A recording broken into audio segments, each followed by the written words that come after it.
Hey there, Naomi here, and today I want to talk to you all about advertising. Do you know what the best methods are to advertise your property? Are you aware of which ones will work for what types of property and which ones are a waste of time? Or are you just trying to figure out what all the options are? Whether you are using an agent or whether you're choosing to go it alone, promoting your property is absolutely crucial. Successful advertising leads to successful sales. So why is advertising such a big thing? Well, let me tell you. To put it simply, advertising puts potential buyers in the loop. It is essential exposure of your property, without which your buyers wouldn't even know what you had on offer. And the more exposure you get, the more potential buyers that will be getting to walk through the door at the inspections. And the more competition you get means that you have a greater chance of getting a higher sale price. You may have the best property in the world, but if no one knows about it, it's not going to sell.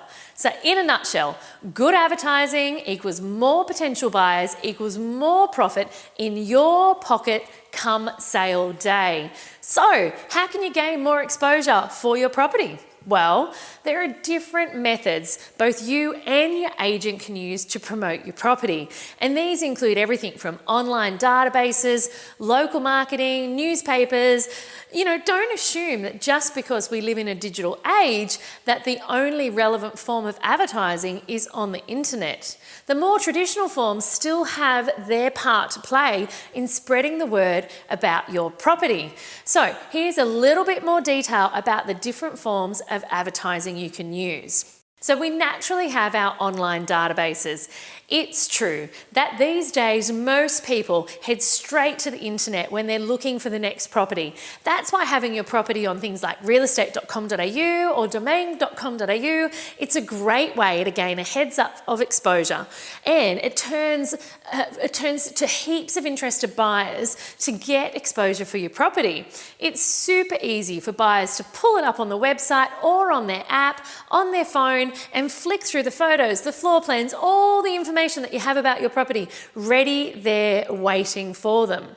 Buyers can even, on these portals, they can even register their details and set up alerts so that if new listings just like your property come onto the market that meet their criteria, it's convenient and quick for them to have an alert come in to let them know that there is a property waiting for them. It's a win-win for you and a win-win for the potential buyer. Now, the other benefit of online advertising is that they have a super wide reach. Your property might be suited to young families as well as empty nesters. Advertising online is a great way to make sure that your net is cast far and wide to catch a variety of potential buyers. Now, the next category is printed listing. They say print is dead. I say not quite yet. Not in property anyway. If you have a real estate agent, then your property will most likely be featured in that agency's own magazine.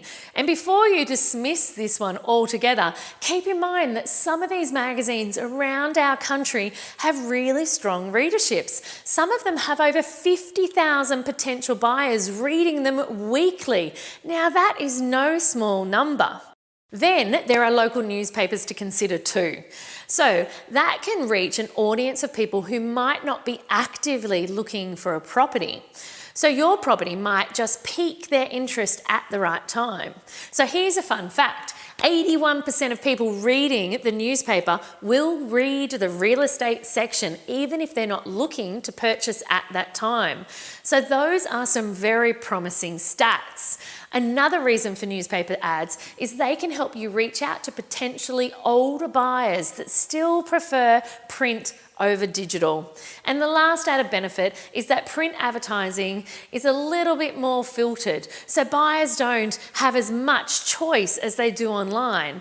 When there is a heap of competition out there, this can be one way of reducing some of the noise to help your property stand out. Now, the next method is local marketing, okay? These are like your signs and your letterbox drops. Signs are essential and are generally standard procedure, so a sign out the front of your property. Very standard if you are advertising or listing with an agent. This way, all the locals and everyone else knows that goes past that the property is for sale or for lease. You might have all the online ads in the world, but when someone drives by after work, they might just miss your place if you don't have a sign out the front. Leaflet drops, so that's a note in people's letterbox, it's often called a letterbox drop, are a sure way to get the neighbours interested. And it's not just your neighbours that you're reaching out to, it's their friends, it's their family, and it's people that might be moving into the area. And the fourth way is your agent. Last, but certainly not least, is your agent's ability to advertise. Now, I'm not talking about them advertising through all of the methods we just discussed. If you're paying them, they'll be doing all of that sort of advertising on your behalf already, or should be. And absolutely, if you are selling the property yourself, you won't have an agent, but if you do, they'll have a variety of other ways that they can help promote your property.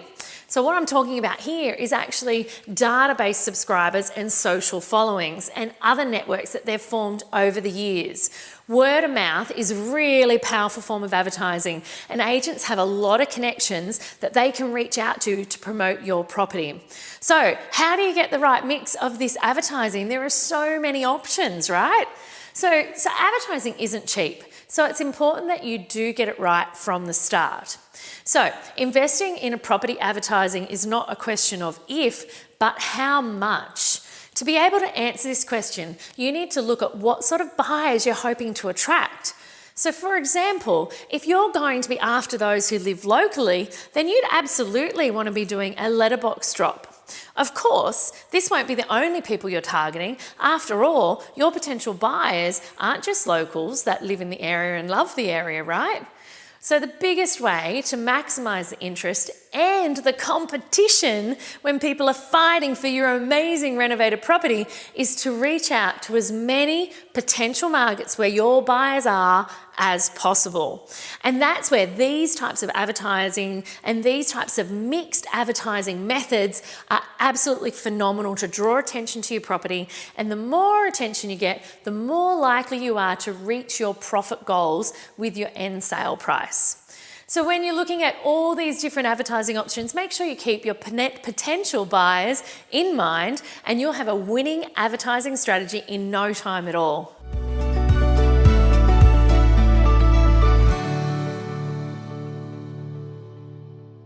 Hey renovators, if you're ready to take the next step in your renovation journey, then come learn how to renovate with me in my online renovation masterclass. It's completely free for all of you listeners. So if you want to discover how to renovate properties for profit, head over to naomifindlay.com/renovation masterclass, where I'll show you how the 7 steps to my winning rapid renovation formula create a 6-figure income for me and many of my students. So save your spot today. Remember, it's naomifindlay.com/renovation masterclass. See you soon.